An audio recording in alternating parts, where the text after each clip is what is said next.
Shalom saudara, apa kabarnya? Pasti tetap bersemangat dan bersuka cita senantiasa. Nah, edisi Voice of Pentecost kali ini, kita akan membahas tentang tertanam di gereja lokal. Mungkin saudara pernah mengalami di mana aspirasimu ditolak di gereja lokal. Atau pernah merasa dicuekin oleh gembala. Mungkin pernah dikecewakan dan berujung kita pindah-pindah gereja mencari tempat yang nyaman untuk beribadah. Saya ingin katakan bahwa saudara harus tetap tertanam di gereja lokalmu. Markus 4 ayat 26-29 memuat sebuah perumpamaan singkat tentang kerajaan Allah yang digambarkan dengan proses bercocok tanam. Ayat 27 berkata, "Lalu pada malam hari ia tidur dan pada siang hari ia bangun. Dan benih itu mengeluarkan tunas dan tunas itu makin tinggi. Bagaimana terjadinya tidak diketahui orang itu." Setiap proses untuk bertumbuh yang dialami sebuah benih terjadi di dalam tanah. Di tempat gelap, di mana tidak seorang pun yang bisa melihat dan mengetahuinya. Demikian pula dengan setiap kita sebagai benih. Ketika kita berkomitmen untuk tertanam di gereja lokal, kita akan mengalami berbagai proses yang mungkin tidak nyaman. Dan setiap proses tersebut tidak dapat dilihat oleh orang lain. Sayangnya, banyak orang yang menyerah ketika melewati proses krusial ini. Banyak yang tergoda untuk melihat rumput tetangga yang selalu terlihat lebih hijau dibandingkan rumput di rumah sendiri. Ingat, yang terlihat oleh mata kita hanyalah hasil akhirnya yang sudah tampak baik. Sementara yang tidak kita lihat adalah proses yang juga dialami oleh rumput tetangga ketika baru disemai dan masih di dalam tanah. Di era pandemi COVID-19 ini, di mana kita harus beribadah secara virtual, semua gereja berlomba-lomba dalam menyajikan konten yang terbaik, display yang estetik, musik yang menarik, dan kemampuan editing yang kekinian.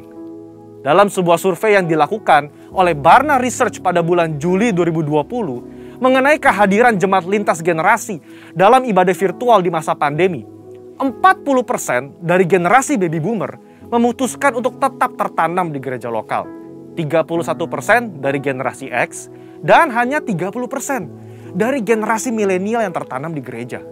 Padahal, benih yang terus-menerus dipindah media tanamnya akan membutuhkan waktu untuk beradaptasi di tanah yang baru. Dan tak jarang, benih itu akan mati dan tidak dapat berbuah lagi. Yohanes 15 ayat 2 menuliskan, "Setiap ranting padaku yang tidak berbuah dipotongnya, dan setiap ranting yang berbuah dibersihkannya, supaya ia lebih banyak berbuah."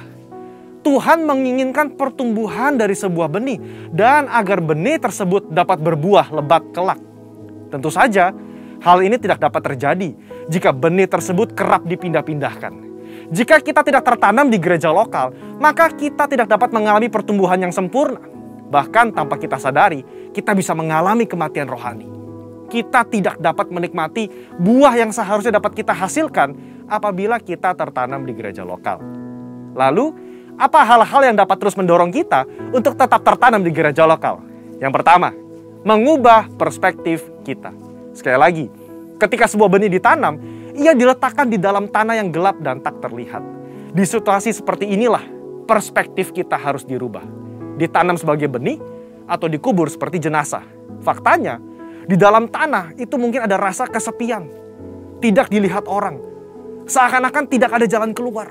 Saudara, kita bukan sedang dikubur, melainkan kita sedang ditanam.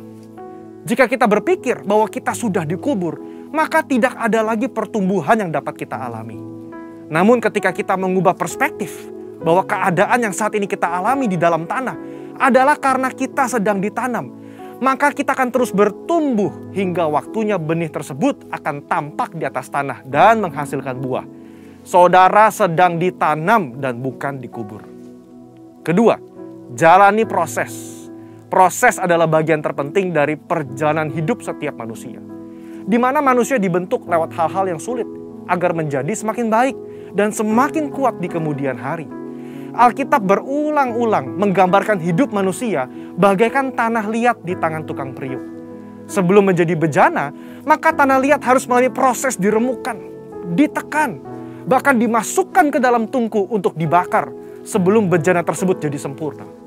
Tidak ada seorang pun yang luput dari proses. Ingat, proses inilah yang menentukan seberapa kuat akar yang akan kita hasilkan untuk menyokong seluruh pertumbuhan kita nantinya. Oleh sebab itu, mengalami berbagai proses di gereja lokal adalah hal yang wajar agar kita sebagai benih dapat memiliki akar yang kuat. Dalam proses itulah Tuhan sedang membentuk karakter kita agar semakin serupa dengan Kristus. Yang ketiga, berhenti membanding-bandingkan. Kita tahu cerita tentang Lea yang selalu merasa tidak dicintai oleh suaminya Yakub. Karena Yakub lebih cinta kepada Rahel, istri keduanya. Pada saat itu, Lea melahirkan 3 anak laki-laki bagi Yakub, sementara Rahel mandul. Lea yang terus-menerus membandingkan cinta dari Yakub kepada Rahel merasa sedih, tertekan, kesepian, sampai ia mencurahkan perasaannya lewat arti nama yang diberikan ke 3 anaknya. Kalau Lea terus-menerus membandingkan dirinya dengan Rahel, ia tidak dapat melihat berkat yang diberikan Allah kepadanya, yaitu anak-anak yang dikaruniai. Sama seperti kisah Lea, ketika kita sibuk membanding-bandingkan, kita tidak bisa melihat berkat yang telah Allah sediakan. Dalam konteks ini, ketika kita terus membanding-bandingkan gereja lokal kita, pemimpin kita, rekan sepelayanan kita dengan gereja orang lain, kita tidak dapat melihat berkat dan tujuan yang telah Allah tetapkan ketika ia menempatkan kita di gereja lokal kita saat ini. Keputusan yang paling tepat bagi sebuah benih adalah untuk tetap tertanam di mana ia ditempatkan. Sebagai benih yang ditanam di gereja lokal, mari ubah perspektif kita bahwa kita sedang ditanam dan bukan dikubur. Jalani proses dengan ucapan syukur dan berhenti membanding-bandingkan. Maka pada waktunya kita akan bertumbuh dan berbuah lebat, sehingga buah tersebut dapat kita nikmati dan juga dinikmati oleh orang lain. Untuk penjelasan lebih lengkapnya dari tim teologi kami, silakan buka link yang ada di atas atau scan QR Code yang tersedia.